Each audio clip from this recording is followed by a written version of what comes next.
So what I will do is I will just use cursor along with sequential thinking MCP server for making use of Laravel framework to create that particular invoice generator.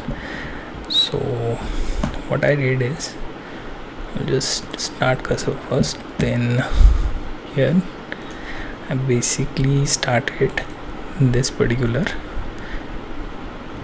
sequential thinking MCP server.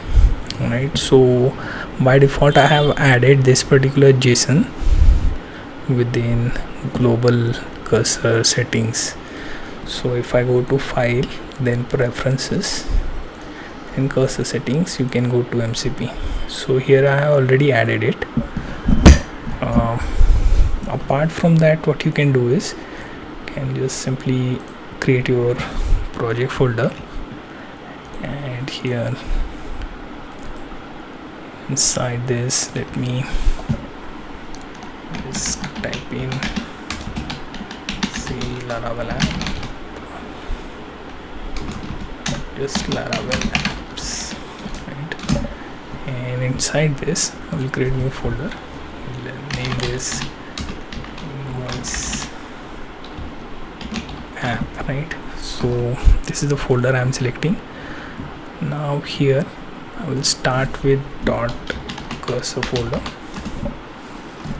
inside which I can add mcp.json, and I will copy that particular JSON for Windows and paste it here, right? So here if you enable this, it will open one command prompt, right? So next time you run this particular prompt, it will open that. Now what I can do is can create, let's say, requirements .mdc, and also let's say rules.mdc. So for this particular rules MDC, I can go back here and check cursor.directory. Right now here can check the rules, click on Laravel, right? I will copy this particular one. There are multiple Laravel rules, you can go through that. I'll also mention you about type of files they are going to call as well. So this one is pretty classic. We'll go here and I will paste within rules MDC. These are the rules, right? Let's say for PHP, then dependencies, then best practices and conventions, right? A few more things here to add here. Can simply use just dash and it will take it. First thing, do not create new folder in case of project failure.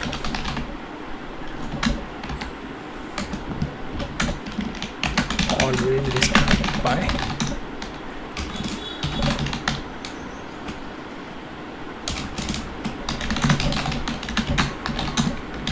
deletion of failed project after confirmation.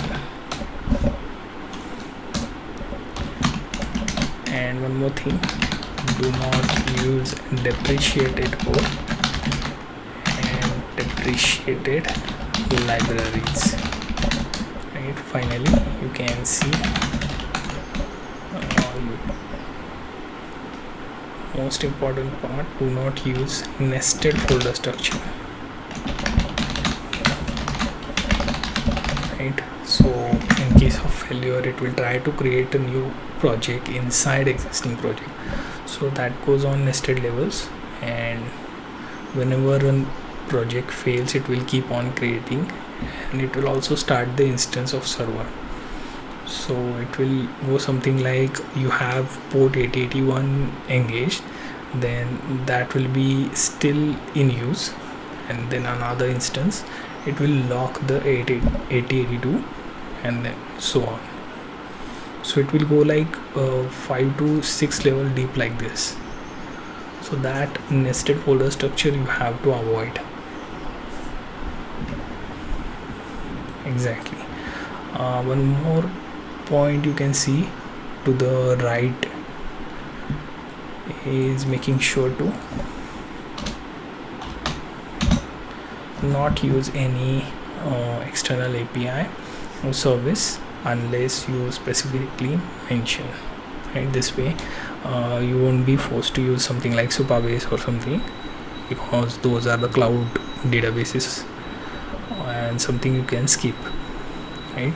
So if you want to create your own auth, etc., you can use the default that Laravel gives you. So you can use that instead of calling Supabase multiple times, right? You can use there exactly below the page, and so best practices are here. So I can add by giving it some more option. Right, one more thing you can add is simply say maintain directory structure and document it in readme.md file. So like this you can see how that goes. Now in case of requirements, you can use the following stack, right? So framework, Laravel, PHP, right? So another is being the database. Actually I mentioned about this particular attempt, and I am going with the SQLite instead of any cloud database also. Let's say you can use Blade or something for front end, or you can simply skip that, right? One more thing, you can also use a particular set of a flow, right? For that, current OS where SUP is running is Windows, so use line appropriately, right? So you have to mention this. Okay, one more thing to mention, allow PDF export of the invoices and let's say client data, right, or history, etc., right? So once that is done, what I can do is I can simply select the model, right? If you want to go with 3.7 sonnet, you can go for that. Apart from that, there is always this mini, or if auto selection is there, I will keep it as is. And here within context I can go with files and folders and mention cursor, right? So all the documents within this particular folder will be taken into context, and we can run it. So I have the prompt now, and I will simply send this. Okay, you will go through bunch of the errors like this, right? And then you will have to specify that you should make use of Blade as your front end. You can also go with White and React, but I think Blade would give you enough to start with, right? So here's the landing page. You can also use register. There is also login. So like this I will have to fix few errors. So let me check the login page if it works. So I will have to fix them before I can log in. Okay, so if I attempt to log in, it's showing me the options there. Right, so I can try this one out.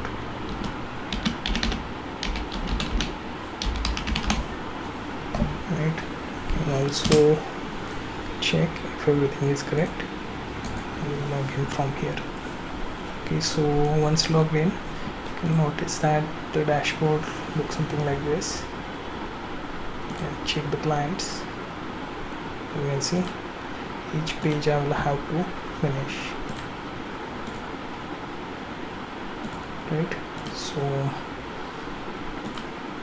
we'll have to check the dashboard again, go and see this user as well.